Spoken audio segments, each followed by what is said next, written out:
Kelvin duduk di samping kolam renang rumahnya.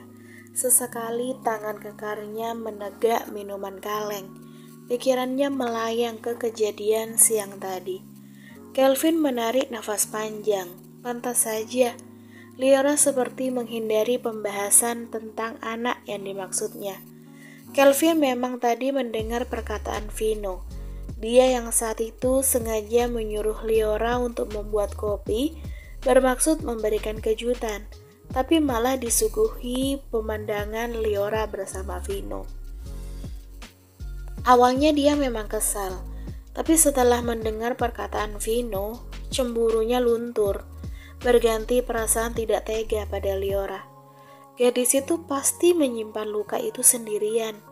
Terlihat jelas saat dia kembali dari dapur.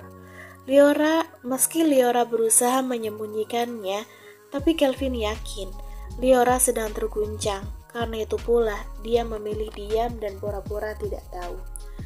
Tapi satu yang membuatnya penasaran. Jika memang dari perbuatan biadab pria itu Liora hamil, lalu di mana anaknya? Seingatnya di rumah Liora tidak ada anak kecil. Juga Liora mengatakan dia tidak pernah bertemu seseorang yang dirindukannya itu selama 4 tahun. Apa mungkin anak tersebut dititipkan di panti asuhan? Ia ambil rokok sebatang, menyelipkan di bibirnya, menarik nafas sejenak, lalu menghidupkan korek api untuk menyalakan rokoknya. Kumpulan asap keluar dari bibir dan hidungnya. Dia terbatuk-batuk setiap kali menyesap rokok. Tapi entah kenapa, malam ini dia ingin menyesapnya, menghilangkan perasaan yang sempat membuatnya kalut tadi. Meski begitu, Kelvin menyesapnya sekali lagi. Namun sebuah tangan halus mencegahnya. Kelvin mendongak. Gadis yang mengcoveri cahaya rembulan itu tersenyum dan mengambil putung rokok itu dari Kelvin, menjatuhkannya di lantai dan mematikannya. Kelvin terkesiap, bibirnya bergerak pelan menyebut sebuah nama. Giselle. Bibirnya bergetar dengan perasaan yang sulit dilukiskan. Anda tahu sendiri kan akibat dari merokok itu, ujar gadis itu. Kelvin memalingkan wajahnya, mengusap wajahnya dengan kasar. Ini Aretha, tapi kenapa dia bisa-bisanya menyangka Aretha sebagai Giselle?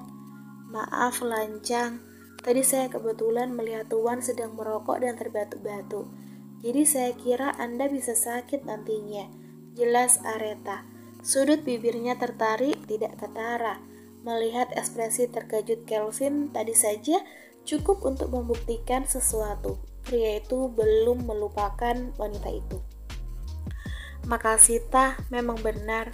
Pikiranku sedang tidak jernih. Sekali lagi makasih ya udah mengingatkanku, ujar Kelvin mengukir senyum tipis. Sudah seharusnya, tapi maaf jika tadi sangat tidak sopan. Kelvin mengangguk masih dengan senyum di bibirnya. Justru, kalau kamu tidak bertingkah seperti tadi, bisa jadi bukan cuma sebatang 2 batang, bahkan sebungkus itu bisa habis. Kelvin terkekepelan. Kalau begitu saya permisi dulu. Kelvin mengangguk, namun baru beberapa langkah Kelvin memanggilnya lagi. Tolong buangkan rokok ini sekalian, ucapnya sembari mengacungkan sebungkus rokok itu.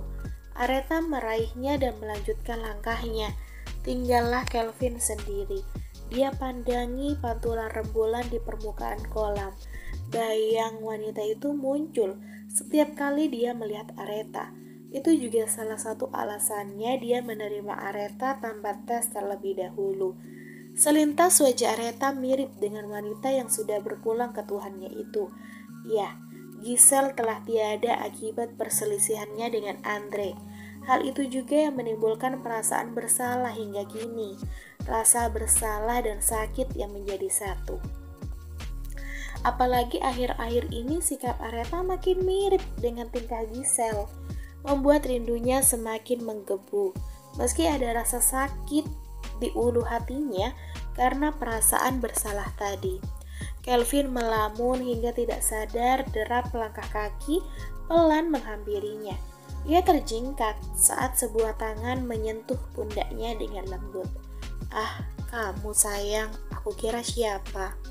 ujarnya dengan mengulas senyum yang agak dipaksakan. "Kenapa? Lagi mikirin apa? Kayaknya serius banget, sampai cuma dipegang aja udah kaget." Liora duduk di samping Kelvin. Pria itu tersenyum dan menggeleng. "Bukan apa-apa, hanya teringat masa kecil aja. Dulu kan aku suka berenang di sini," ucapnya terkekepelan. "Memang sekarang tidak. Pernah melihatku berenang?" Liora menggeleng, meringis. "Makanya itu, atau sekarang kita mandi bareng di sini?" ujar Kelvin dengan senyum ganjilnya. Enggak, malam-malam gini, nggak mau, dingin," tolak Liora cepat. Malam sedingin ini Kelvin mengajaknya berenang, apa nggak nyari penyakit? "Nggak dingin kok, kan ada aku." Blush. Pipi Liora mendadak panas, wajahnya memerah alami. Dia memalingkan wajahnya. Wajah grogi Liora yang membuat Kelvin gemas. Kenapa harus semanis itu? "Kamu cantik," puji Kelvin. Ia tersenyum saat Liora mengalihkan matanya menatap ke bawah. Sepertinya Liora kalah dalam permainan tatap mata seperti ini. "Aku mencintaimu, bahkan aku tidak peduli masa lalumu. Jadi jangan pasang wajah murungmu lagi, oke?" Kelvin mengacungkan jari kelingkingnya. Mendengar perkataan Kelvin, air mata Liora mengalir tanpa ia komando. Ucapan Kelvin sukses mengingatkan akan kejadian dulu yang menimpanya. Kelvin mengusap lembut air mata Liora dengan ibu jarinya. "Shh, sudah aku bilang, jangan pasang wajah sedihmu. Kamu tidak mau melihatku ikut menangis, bukan?" Tangis Liora justru makin deras. Tidak ada pilihan lagi untuk menghentikannya. Kelvin membawa gadis itu dalam dekapannya. Tidak lebih, karena memang niatnya hanya untuk menenangkan Liora saja. Perlahan, tangis Liora mulai reda. Tubuhnya mulai tenang, nafasnya tidak lagi memburu seperti tadi. Perlahan dia menjauhkan diri dari sang suami. "Makasih, Vin." Hanya itu yang bisa diungkapkannya. Kelvin tersenyum, melihat Liora tersenyum saja sudah cukup membuatnya lega. Dia rangkuh kembali sang istri dan membawanya dalam dekapan hangatnya, membiarkan Liora menikmati kenyamanannya. Malam semakin larut, udara pun semakin dingin. Cukup lama berada di sini, dan saat rembulan semakin bergeser, mereka kembali ke dalam. Pagi ini Liora cuti. Kelvin yang memaksanya, sengaja. Kelvin tidak mau membuat pikiran sang istri semakin kacau, gara-gara ada mantan yang terus merecoki itu. Melihat Aretha yang sedikit santai, Liora menghampirinya. Dia ingin mengobrol dengan perempuan itu, sekaligus ada yang ingin Liora tanyakan. Dan disinilah mereka sekarang, duduk di belakang rumah, tepatnya di taman belakang, bertemankan gemericik air mancur yang kecil. Semerbak harumnya bunga yang baru mekar membuat udara lebih segar. Mereka mengobrol ditemani secangkir teh. "Pak Kelvin itu papa yang baik." Aretha menjawab pertanyaan Liora. Liora dengan antusias mendengarkan cerita Aretha lebih lanjut. "Dulu, niat saya melamar pekerjaan di sini adalah menjadi ART, tapi beliau yang mengalihkannya menjadi babysitter untuk Nata." Jelasnya sembari menerawang, bibirnya mengulas senyum tipis. "Pak Kelvin itu papa yang baik." Aretha menjawab pertanyaan Liora. Liora dengan antusias mendengarkan cerita Aretha lebih lanjut. "Dulu niat saya melamar pekerjaan di sini adalah untuk menjadi ART, tapi beliau yang mengalihkannya menjadi babysitter untuk Nata." Jelasnya sembari menerawang, bibirnya mengulas senyum tipis. "Berapa usia Nata saat itu?" Lanjutnya penasaran. Aretha menggeleng. "Aku kurang paham, Mbak, tapi sepertinya belum ada setahun, karena dia masih sangat bayi saat itu." Lanjutnya. Liora mengernyitkan dahinya. "Lalu selama ini Kelvin yang merawat Nata sendiri?" "Lalu apa ada babysitter sebelum kamu yang merawat Nata?" Aretha menggeleng. "Tidak, saya yang pertama." Jadi, Kelvin merawat Nata sendirian. Aretha mengangguk. Sepertinya begitu. Mendengarnya, Liora berdecak kagum.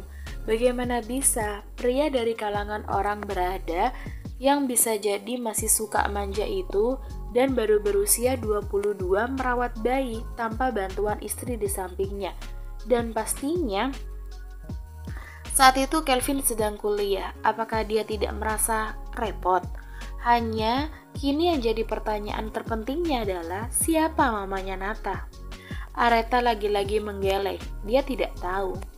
Mereka tertutup sekali, Mbak. Tidak pernah aku dengar mereka membicarakan wanita yang pernah dekat atau setidaknya yang bisa menjadi pengarah siapa mamanya Nata. Liora manggut-manggut. Bahkan selama saya di sini, baru pertama kalinya saya melihat Pak Kelvin sesemangat ini. Dia juga sekarang lebih sering tersenyum. Dulu iya sih, tapi cuma sama Nata doang. Sama Tuan dan Nyonya aja dia jarang berbicara. Baru tahu Liora kalau Kelvin setertutup ini. Memang dia tahu Kelvin orangnya dingin, tapi tidak sampai mengira akan sedingin hingga merasuk ke tulang-tulangnya, alias dinginnya tuh kebangetan. Memang benar sih, awal dia dikenalkan dengan orang tua Kelvin pun dia sangat datar. Apa mungkin pria itu punya masa lalu buruk seperti dirinya? Ataukah ini ada kaitannya dengan Giselle, wanita yang kata mama mertuanya punya pengaruh besar untuk Kelvin? Jika benar, ini saatnya dia juga harus siap dengan kelemahan itu, menyembuhkan luka Kelvin. Kelvin saja menerima kalau dirinya sudah ternoda, juga karena Kelvin lah perlahan traumanya jadi sirna. Liora menyesap tehnya, lalu menoleh ke arah Aretha. Ia tersenyum. Thanks ya, Tah, kamu sudah menjaga mereka sebelum aku datang, ujarnya. Aretha mengangguk dan tersenyum. Itu kan sudah kewajibanku, Mbak, sebagai babysitternya Nata. Tapi Nata deket banget loh sama kamu. Kelvin juga nyaman sama kamu, apalagi pas di kantor itu. Aku kira malah kamu istrinya, soalnya cocok banget. Aretha hanya tersenyum simpul. Mungkin bisa jadi sebenarnya Kelvin juga ada perasaan sama kamu, tapi kamunya aja yang gak peka, hehehe. Simpul Liora, ada rasa sakit sih saat mengucapkan itu. Tapi bisa aja kan, namanya juga cewek, apa aja bisa dicemburuin. Ah, Mbak ini ngomong apa sih? Ya enggak lah Mbak, mungkin karena kita kan udah lama bareng, jadi wajar aja. Lagi pula seperti yang saya katakan tadi, Pak Kelvin terlihat jauh lebih bahagia saat bertemu sama Mbak Liora. Liora tertawa kecil. Ya, bagaimanapun juga benar apa yang dikatakan oleh Aretha. Pede sedikit boleh lah. Mungkin mereka dekat karena sudah bersama sejak lama. Lagi pula Kelvin juga sudah menyatakan perasaannya lebih dari sekali. Jadi, apalagi dipikirkannya?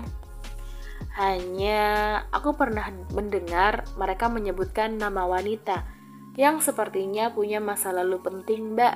Cetus Aretha mengernyitkan dahinya seperti mengingat sesuatu. Dek, Liora sontak menoleh ke arah Aretha. Tapi sepertinya itu cuma masa lalu deh. Sudah lama juga mereka tidak membahasnya. Lagi pula Pak Kelvin juga kan sudah bersama Mbak sekarang, tambahnya. Apakah nama wanita itu adalah Giselle? Aretha mengangguk mantap. Bersambung.